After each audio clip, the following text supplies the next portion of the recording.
Quick shout out to the sponsor of this video, 2Game. 2Game are an official digital retailer where you can buy legit game keys, support the publisher, and get games cheaper on great deals. If you'd like to pay them a visit, the link will be in both the comment section and in the description. My first video about NBA 2K19 was pretty negative, and rightfully so. I feel like they messed with a lot of stuff in Playing Out Online that didn't need to be messed with, and overall made it a worse experience.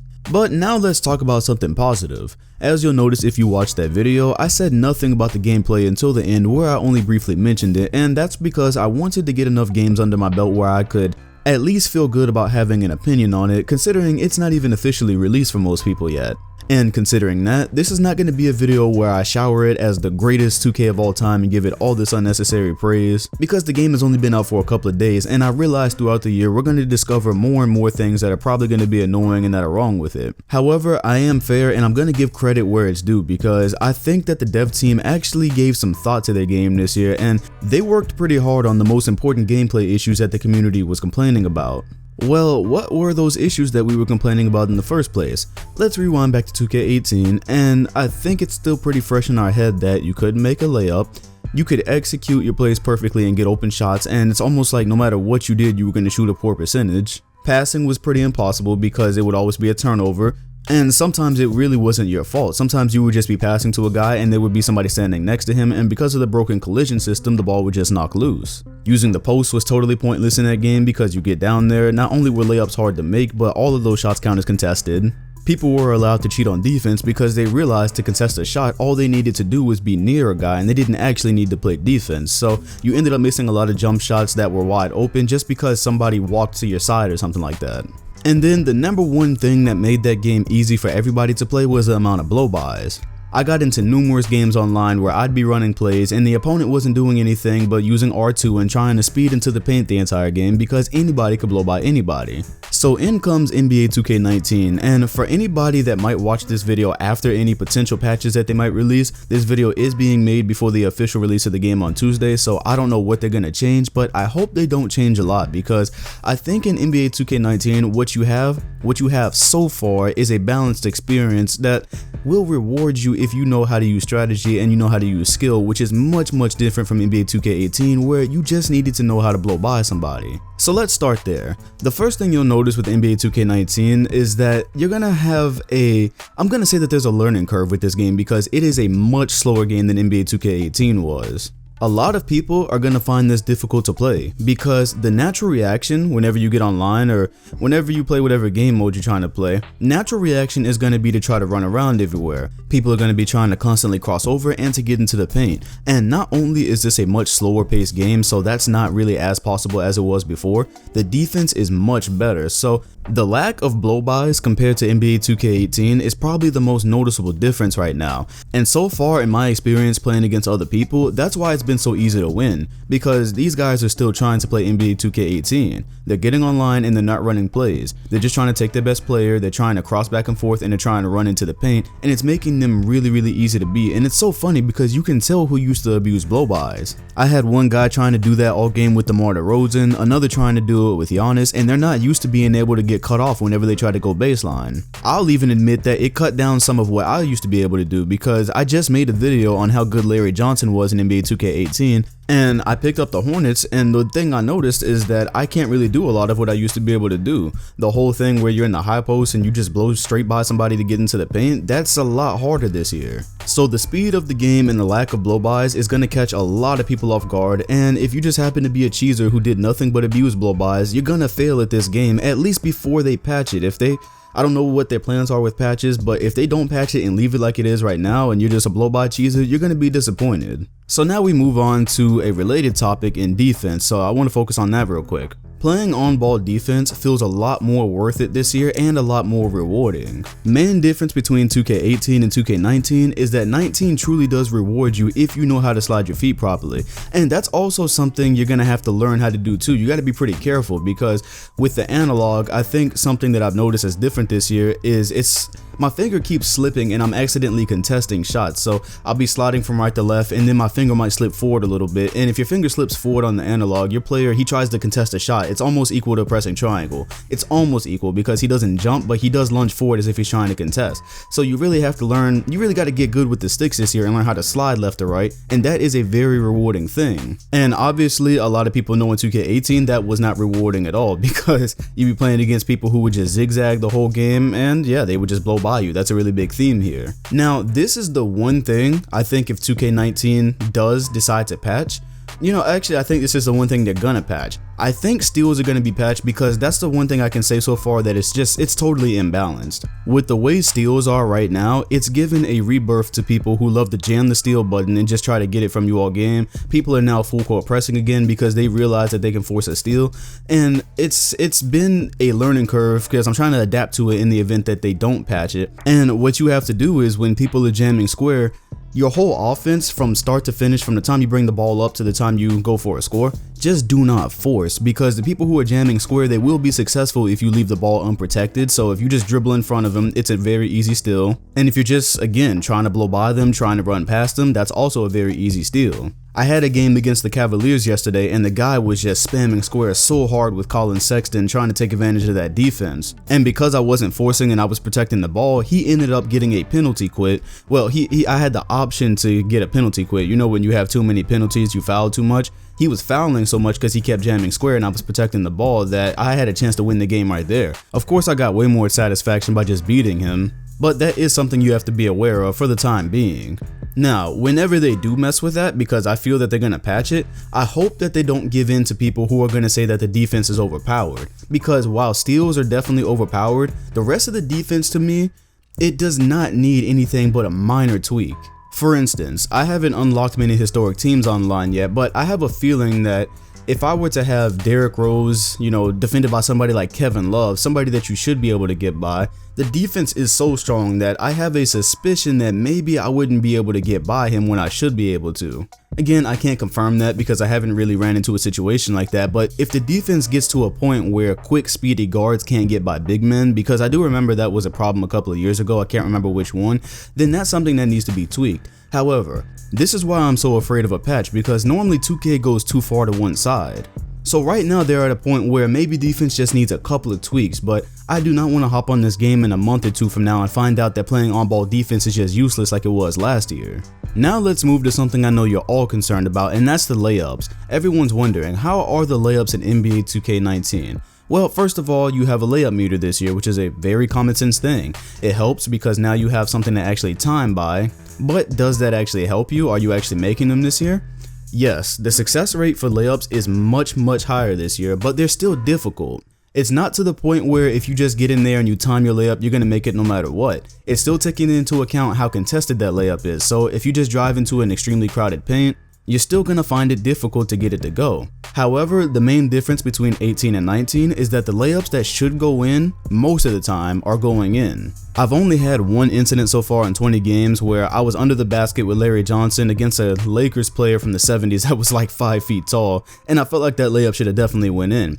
But for the most part, when I'm under the rim and I'm with a big man and a good finisher, layups are going in. I've already seen more made layups this year, more fair made layups than I saw all of last year, right? The success rate has definitely been affected. It's not enough anymore for someone to just be near you in the paint, because in 2K18 that's all there needed to be. They just needed to be somebody there. They didn't need to be contesting, they didn't really need to be jumping. They just needed to be there and then the layup would miss. This year, that is not the truth at all. If someone's there, you can make layups that you would have never made before. You can make running shots, you can make a lot of things around the paint, but you got to be able to time it though. Timing is very important. In my opinion, post moves are still a little bit more difficult. Again, they're working more than they did last year. I had some really nice step back moves with Brook Lopez last night. But what I'm finding is, because I went into the moves list and I've really been trying to learn how to do some of these post moves, and I've been trying really hard to figure out how to use the drop step. And I know how to use it, but once I get in there, it seems that the layup is just too contested to go in. And so far in my experience, even though the success rate is higher, post moves are still very difficult to master and very difficult to go in. At this point, my only losses online have come with the 98 Spurs because I was trying to force myself to learn how to use them and learn how to play the post. And the problem is, their only really talented players are Tim Duncan and David Robinson. The perimeter players are terrible, and it's even worse this year because the game is a lot slower, so a guy like Avery Johnson and Vinny Del Negro, guys who really weren't that great perimeter players to begin with, very hard to use in this game. And because of that, with a team like the 98 Spurs, you're relying heavily on those post moves, and if they're not going in, then you've got no chance in hell to win with that team. So we'll see how it goes. I'm going to work really hard on my post game and see what I can do this year, but so far, I think that the fadeaways in the post are more reliable than actually, spinning into the post, because I just haven't figured out how to really get those to go yet. And that takes us to jump shots, and I think that jump shots were my second most complained about feature in 2K18, right next to passing, which I'm going to get to next. I had such a problem with jump shots because I was one of those players who watched me on stream.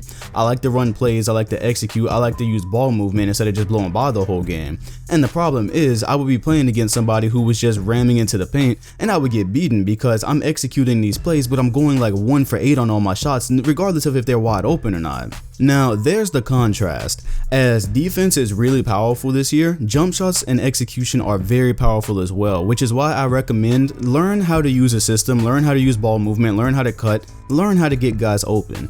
Because right now, before a patch, if you're open, you're gonna make it. At the moment, it almost feels like online we're playing on rookie because so many shots are going in. I'm having games where I'm shooting like 60 or 70%, maybe not 70, but I've definitely had a 60% shooting game, and in 2K18 that was impossible. You never shoot no 60%. But that's happening because you're actually rewarded for execution this year. Last year, people who watched me said that I was playing too conservative, and most of the time that was because I was really trying to find the best way possible to not have any contest. And that's because, again, guys just had to be near you, right? They didn't really have to be contesting you, they just had to be standing there for it to count as a contested shot. This year, if you're not contesting the shot, it's not a contested shot.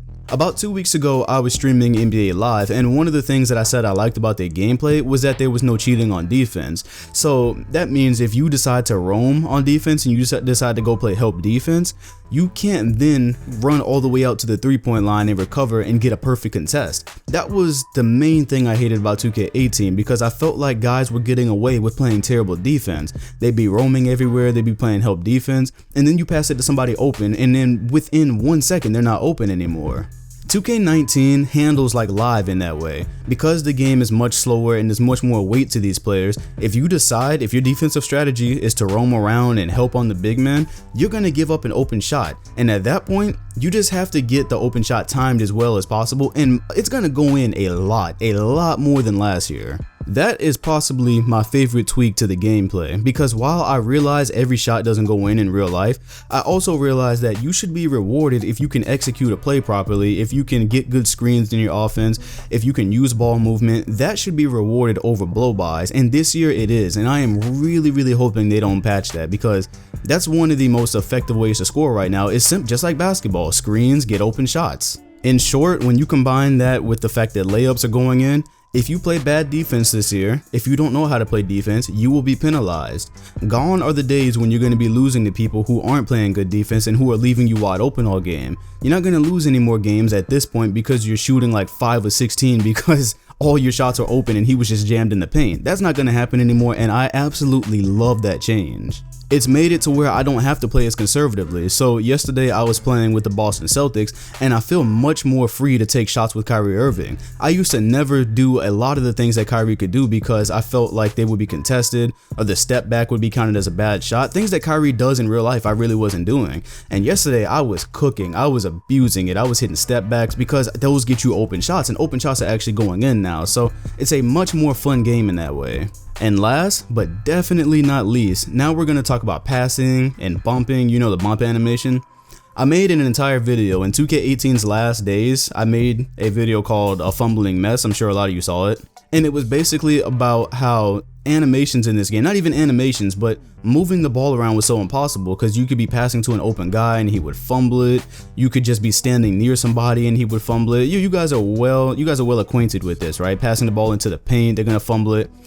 This game has made so many improvements with the collision, and that's one thing, like, really props to the devs. I know we get on the devs so much, but props to focusing on this, because this was the main reason, I think, or one of the main reasons people could not stand 2K18 gameplay. This year, the pass success rate is much higher, and every time you get a turnover through a pass, you truly do feel like it's your own fault. You feel like you were read by the defense, or maybe you tried to force a pass, but gone are the days where you pass the ball to somebody who was open, and then somebody just ends up next to him and he drops the ball like he just doesn't know how to play basketball anymore. The only bump steals I've seen so far were deserved. People that are actually dribbling into somebody, because if you dribble into somebody, then yeah, they're gonna drop the ball.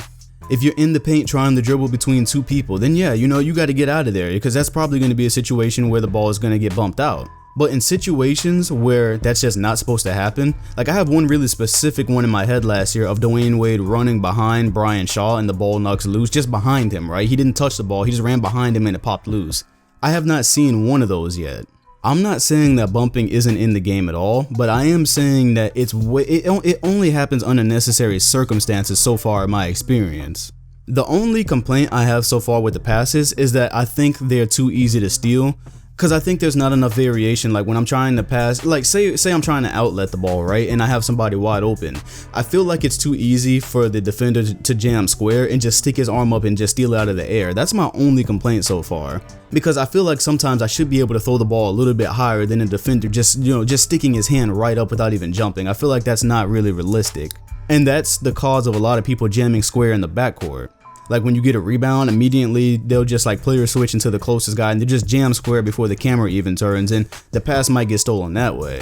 But as far as passes just being dropped and passes just being bumped into and all of that, that has been much improved. I am very glad to be able to tell y'all that has been much improved. So again, this is my video for 2K19 before they patch anything, because I don't know if they're patching, but I have a suspicion that maybe they will. But for right now, out of the box, I'm loving the gameplay overall of NBA 2K19. I feel like they worked really hard on things that were wrong last year. The jump shots, passes, layups, bump animations, those are all things that I've noticed vast difference in. So there's no way that anyone can say you just opened the same game. Right now, there's no way you can say you opened the same game. My biggest advice to you, learn how to play basketball. It's that simple. Run some plays, find some plays that you like. Don't try to force yourself into the paint. Don't try to force passes into the paint. Don't just try to hold on to R2 all game, because you will be beaten by somebody better than you this time. If you really take the time and just think your way through these games and learn how to play it, I think it's going to be an enjoyable year. And hopefully they don't cave into cheesers, because if so, then yeah, that will ruin it. So if you're still on the fence on getting 2K19 on Tuesday, 2Game can help you do that. Again, they're an official digital retailer, so you can get legit game keys and you can support the publisher. Using the promo code DOM will get you 10% off your purchase, so if you're interested, the link will be in the comment section and in the description. Make sure to hit the like button, comment, and sub if you enjoyed, and hit the bell next to my name if you want notifications on future videos. Thanks for watching, and I'll see you guys on the next one.